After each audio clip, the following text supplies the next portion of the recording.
la gente corriente y el conocimiento sublime.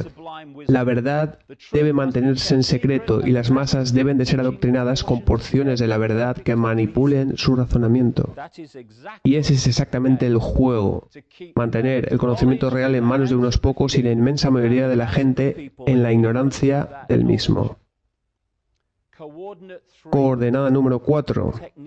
Las técnicas de manipulación que nos llevan por el camino del estado orwelliano.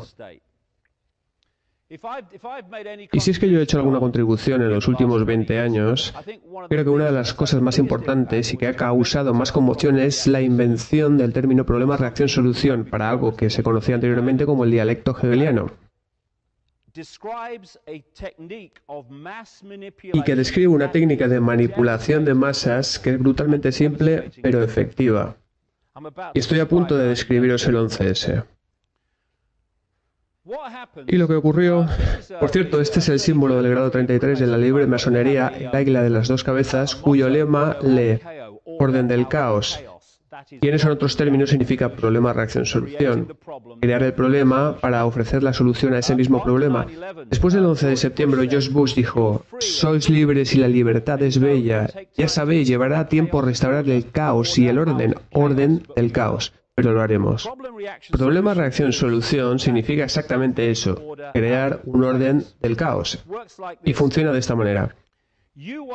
Quieres cambiar el mundo de tal manera que sabes que si lo haces de manera pública vas a tener una resistencia masiva por parte de la población, como por ejemplo todos estos cambios orwellianos que están ocurriendo hoy en día. Así que no lo haces de manera pública, sino que utilizas esta técnica. Fase 1. De manera encubierta creas un problema. Puede ser un ataque terrorista, una guerra, un desplome económico, cualquier cosa que encaje con la solución que quieres introducir posteriormente. Entonces le cuentas a la gente, y con esto enganchamos con el tema anterior, a través de unos medios de comunicación que son totalmente incuestionables, quitando unas pocas excepciones, la versión de ese problema que quieres que el público crea. Como por ejemplo que Lee Harvey Oswald asesinó a Kennedy con una bala que giraba por las esquinas. O que este increíblemente efectivo 11 de septiembre fue creado por algún tío en alguna caverna en Afganistán con la ayuda de un teléfono móvil. Si quieres que la gente se trague esto, tienes que crear un falso villano para esconder el hecho de que realmente tú estás detrás de todo. Fase 2. Quieres que el público reaccione con miedo y con rabia para que finalmente digan, esto no puede seguir así, tenemos que hacer algo al respecto, ¿qué medidas vais a tomar? Y en ese punto, tú, que de una manera encubierta has creado el problema original, consigues esa reacción pública de al menos pedir que se haga algo al respecto. Y entonces les ofreces públicamente las soluciones al problema que tú mismo has creado. Esta es la razón por la que Tony Blair, después del 11S, dijo, el mundo ha cambiado y no será ya nunca más el mismo.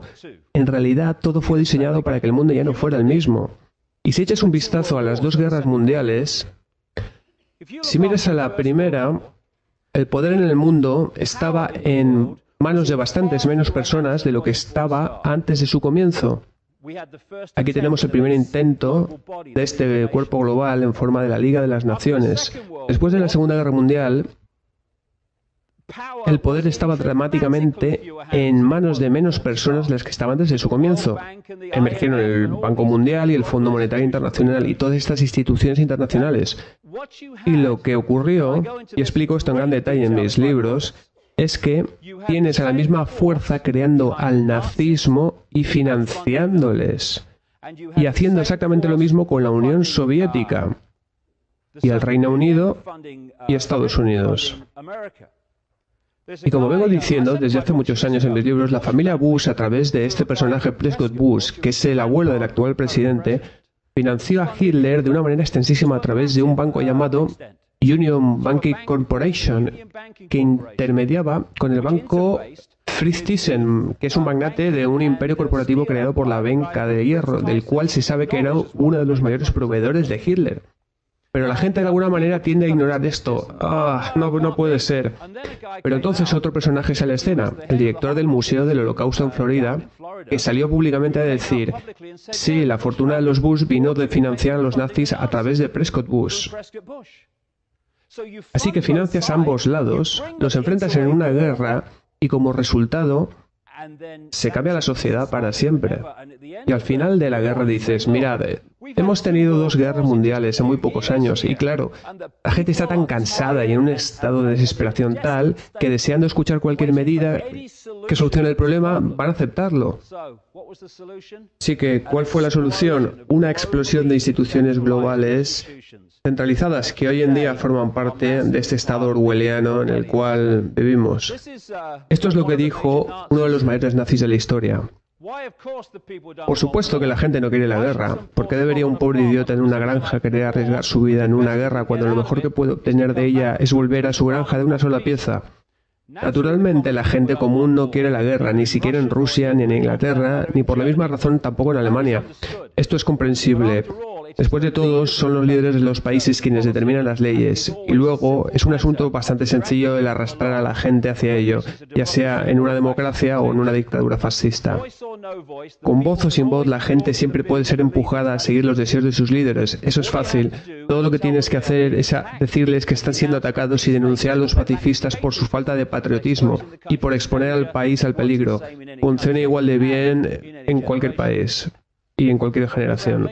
Abraham Lincoln dijo: la opinión pública lo es todo. Con la opinión pública a favor nada puede fallar. Sin ello nada puede tener éxito. Aquel que moldea la opinión pública es más poderoso que aquel que crea las leyes. Entonces, si moldeas la opinión pública, puedes crear las leyes que te dé la gana. Es todo un juego mental.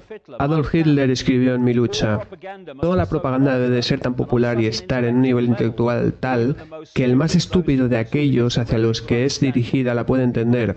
La gente puede ser conducida a percibir el paraíso como si fuera el infierno o viceversa, a considerar el tipo de vida más decadente como si fuera el paraíso.